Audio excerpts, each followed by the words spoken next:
Assalamualaikum warahmatullahi wabarakatuh. Waalaikumsalam warahmatullahi wabarakatuh. Bagaimana kabar hari ini? Alhamdulillah. Alhamdulillah. Semoga kita selalu diberi kesehatan dan selalu dalam lindungan Allah ya. Amin. Oke, sebelum kita memasuki materi kita pada hari ini, sebelum mulai pembelajaran, alangkah baiknya mari kita awali dengan membaca basmalah. Bismillahirrahmanirrahim. Oke, sebelum dilanjutkan, saya cek dulu kehadirannya ya. Acungkan tangan dan ucapkan hadir. Suparni, Hadir, Bu. Sahal Afifi, Ibnu Hadir, Hadir Ustazah. Sulhanuddin, Hadir, Bu. Fahrul Rozi, Hadir. Kadi Windiawati, Hadir, Bu. Ika Widayuni, Hadiro. Alhamdulillah hadir semua ya. Alhamdulillah kita masih dalam keadaan sehat dan bisa mengikuti pembelajaran pada hari ini. Oke, sebelum melanjutkan materi pada hari ini, masih ingatkah kemarin yang kita pelajari tentang apa? Nah, yang kemarin yang kita pelajari tentang hakikat sholat berjamaah. Hakikat sholat berjamaah, poin-poinnya ada pengertian sholat berjamaah, halangan sholat berjamaah, ada pengertian imam dan makmum, dan ada syarat-syarat imam dan makmum. Coba siapa yang masih ingat pengertian sholat berjamaah? Saya, Bu. Ya, silakan. Sholat berjamaah adalah sholat yang dilakukan bersama-sama, yang dimana di situ ada imam dan makmum. Bagus. Sholat berjamaah, sholat yang dilakukan bersama-sama, yang mana salah satu menjadi imam dan lainnya menjadi makmum. Kemudian halangan sholat berjamaah, ada yang tidak bisa mengikuti sholat berjamaah karena apa halangannya? Siapa yang masih ingat kira-kira? Sebutkan satu saja. Saya, Bu. Ya, silakan. Karena haid dan nifas. Itu kan, ya bisa juga tidak bisa mengikuti sholat berjamaah. Di samping itu halangannya biasanya kalau sholat berjamaahnya di masjid itu karena ada hujan dan angin. Ya. Kalau di rumah ya biasanya karena merawat orang sakit itu kalau tidak bisa melaksanakan sholat berjamaah. Kemudian pengertian imam. Imam itu apa dalam sholat berjamaah? Pemimpin. Yang memimpin sholat, Bu. Ini dalam sholat berjamaah ya kan. Kalau makmum Orang yang berdiri di belakang. orang mengikuti gerakan imam yang ada di belakangnya. Alhamdulillah masih ingat semua, pintar-pintar. Baik, untuk yang sekarang yang akan kita pelajari itu adalah tentang tata cara sholat berjamaah. Yang mana di dalam tata cara sholat berjamaah itu poin-poinnya yang pertama ada posisi imam dan makmum yang disebut juga dengan shaf atau barisan dalam sholat berjamaah. Kemudian ada makmum waqif, ada macam makmum dan ada makmum masbuk. Kemudian ada cara mengingatkan imam yang lupa. Itu nanti yang akan kita pelajari pada hari ini. Baik, nanti langkah-langkahnya pertama akan Bu Guru tampilkan slide tentang materi tata cara sholat berjamaah. Kalian tinggal mengamati, dipahami, dianalisis. Ketika ada pertanyaan dicatat dulu, ya kan? Ketika menemukan kesulitan atau masalah dicatat dulu. Kemudian setelah itu dibentuk kelompok diskusi. Nah, nanti didiskusikan bersama kelompoknya masing-masing. Setelah itu baru dipresentasikan. Dan juga nanti ada lembar kerja yang harus dilaksanakan. Oke. Baik, kita lanjut saja ke materi. Oh, sebelum itu yang akan Bu Guru nilai nanti ya dari sikap juga saya nilai sikap ketika selama mengikuti pembelajaran itu nanti saya nilai, kemudian pemahaman tentang materi, kemudian keterampilan dalam berdiskusi. Baik, kita lanjut ke materi selanjutnya yang akan kita bahas pada hari ini.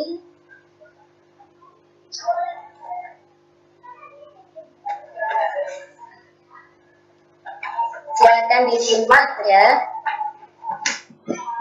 dengan seksama. Materi kita pada hari ini adalah tentang tata cara pelaksanaan sholat berjamaah. Kelas 7 semester ganjil ya. Tata berjamaah ini kompetensi dasarnya adalah 3.4 menganalisis ketentuan sholat berjamaah, memutuskan hasil analis tentang tata cara sholat berjamaah. Indikator pencapaian kompetensi yang pertama 3.4.1 mengkategorikan bagian-bagian yang harus terpenuhi dalam sholat berjamaah. 3.4.2 menyusun secara terperinci bagian-bagian yang harus terpenuhi dalam sholat berjamaah sebagai satu kesatuan tata cara pelaksanaan. 4.4.1 mendiskusikan tentang tata cara pelaksanaan sholat berjamaah di tempat-tempat yang berbeda. 4.4.2 membuat kesimpulan secara individual terhadap data yang diperoleh dari kegiatan diskusi kelas tentang tata cara pelaksanaan sholat berjamaah di tempat-tempat yang berbeda. 4.4.3 mendemonstrasikan tata cara pelaksanaan sholat berjamaah. Tujuan dari pembelajaran ini pertama, setelah mengikuti pembelajaran, peserta didik diharapkan dapat mengkategorikan bagian-bagian yang harus terpenuhi dalam sholat berjamaah. Yang kedua, diharapkan dapat menyusun secara terperinci bagian-bagian yang harus terpenuhi dalam sholat berjamaah sebagai satu kesatuan tata cara pelaksanaan. Yang ketiga, diharapkan dapat mendiskusikan tentang tata cara pelaksanaan sholat berjamaah di tempat-tempat yang berbeda. Yang keempat, diharapkan dapat membuat kesimpulan secara individual terhadap data yang diperoleh dari kegiatan diskusi kelas tentang tata cara pelaksanaan sholat berjamaah di tempat-tempat yang berbeda. Yang kelima, peserta didik diharapkan dapat mendemonstrasikan tata cara pelaksanaan sholat berjamaah. Nah, ini adalah peta konsep atau poin-poin yang akan kita pelajari dalam materi tata cara pelaksanaan sholat berjamaah. Yang pertama ada posisi imam dan makmum yang disebut juga shaf atau barisan dalam sholat. Kemudian ada makmum muafiq, ada makmum masbuk, dan cara mengingatkan imam yang lupa. Yang pertama posisi imam dan makmum atau pengaturan shaf dalam sholat. Nah, ini ada gambar yang pertama ini. Ada posisi shaf ya, posisi barisan dalam sholat. Ketentuannya sebagai berikut. Yang pertama, jika makmum hanya seorang, maka hendaknya ia berdiri di sebelah kanan imam agak belakang sedikit seperti gambar di samping. Jadi kalau makmumnya hanya satu orang, maka berada di samping kanan imam agak ke belakang sedikit ya. Jika makmum 2 orang, maka makmum berada di sebelah kanan dan kiri imam agak ke belakang sedikit. Sama dengan ini, jika 2 orang, maka yang satunya ada di sebelah kiri imam, posisinya agak ke belakang sedikit. Yang ketiga, jika jamaah terdiri dari atas beberapa shaf laki-laki dan perempuan, maka makmum laki-laki berada di belakang imam dan perempuan di belakang makmum laki-laki, seperti ini. Nah, jadi kalau ada beberapa makmum laki-laki dan makmum perempuan, maka makmum laki-laki di belakang imam, makmum perempuan di belakangnya makmum laki-laki. Dan yang terakhir ada anak-anak laki-laki, anak perempuan, laki-laki dewasa, perempuan dewasa, posisinya di belakang makmum, di belakang imam itu adalah makmum laki-laki dewasa, kemudian disusul dengan anak-anak laki-laki, di belakangnya lagi anak-anak perempuan, kemudian di barisan terakhir itu adalah perempuan dewasa. Itu posisi imam dan makmum dalam sholat.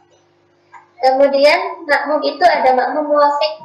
Apa sih makmum muafiq? Makmum muafiq adalah makmum yang mengikuti imam sejak awal, atau makmum dari sholat jamaah yang terlambat namun masih memiliki waktu cukup Sebelum imam rukuk maksudnya untuk membaca surat Al-Fatihah setelah melakukan takbir. Nah, ketentuannya sebagai berikut. Jika makmum muafik tertinggal dari imam sebanyak satu rukun gerakan secara sengaja, maka sholatnya tetap sah. Jika tertinggal 2 rukun gerakan, contohnya imam sudah melakukan sujud, sedangkan makmum masih berdiri membaca Al-Fatihah disebabkan kelalaian makmum, maka sholatnya tidak sah. Jika tertinggal 2 rukun gerakan disebabkan terlalu cepatnya imam dalam bacaan dan gerakan, maka hukum sholatnya makmum tetap sah. Jika tertinggal 3 rukun, contohnya makmum masih belum selesai membaca surat Al-Fatihah, tapi imam sudah bangun dari sujudnya, tertinggal 2 rukun dan atau telah duduk tasyahud, maka sholatnya tetap sah. Namun ketika imam selesai mengucapkan salam, makmum harus menambah rakaat yang telah tertinggal tadi untuk menyempurnakan bacaannya yang tertinggal. Itu makmum muafik, berbeda dengan makmum masbuk. Kalau makmum masbuk adalah makmum yang tertinggal bacaan Fatihah imam di rakaat pertama. Jadi kalau sudah tidak mengikuti bacaan Fatihah imam di rakaat pertama, kita masuk ke dalam musola imam sudah rukuk, maka dinamakan makmum masbuk.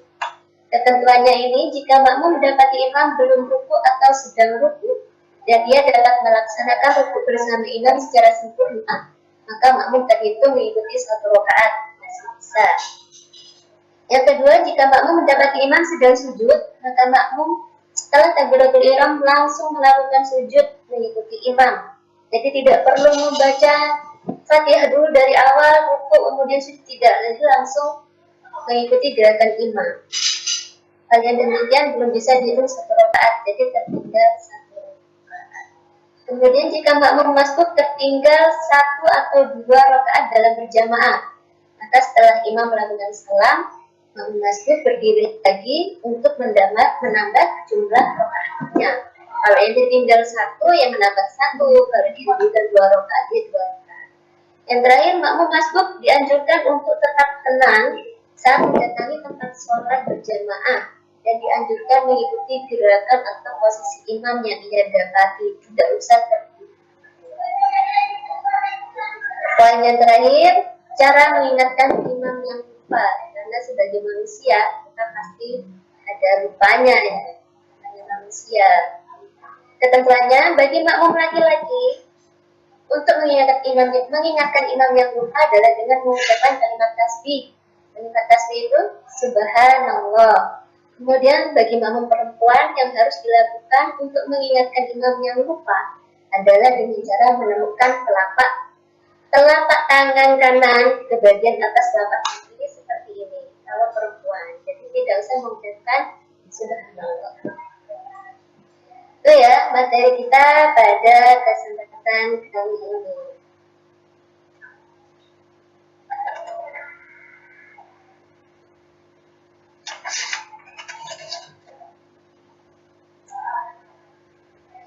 Baik, setelah materi disampaikan, kita bentuk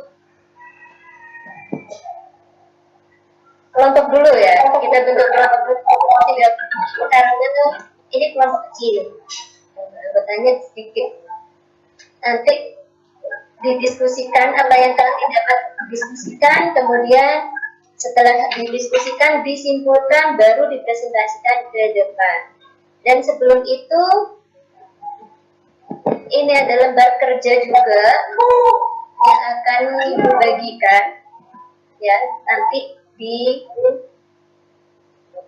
dibaca dan didiskusikan sama kelompoknya. Oke, kelompok yang pertama Bu Parmi sama Sahal Afifik ya, kelompok A. Kelompok B Ibnu Hasim dan Sulhanuddin. Kelompok C Fahmi Rosi, Kadi Widiawati dan Ika Winda. Nah, itu silakan didiskusikan materi yang telah disampaikan tadi dan disimpulkan. Oke, sudah selesai ya. Sudah. Perwakilan kelompok untuk menyampaikan hasil diskusinya. Dan ini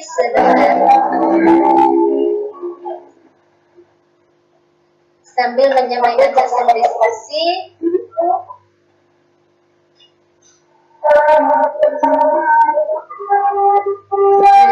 analisis ini analisis nggak boleh.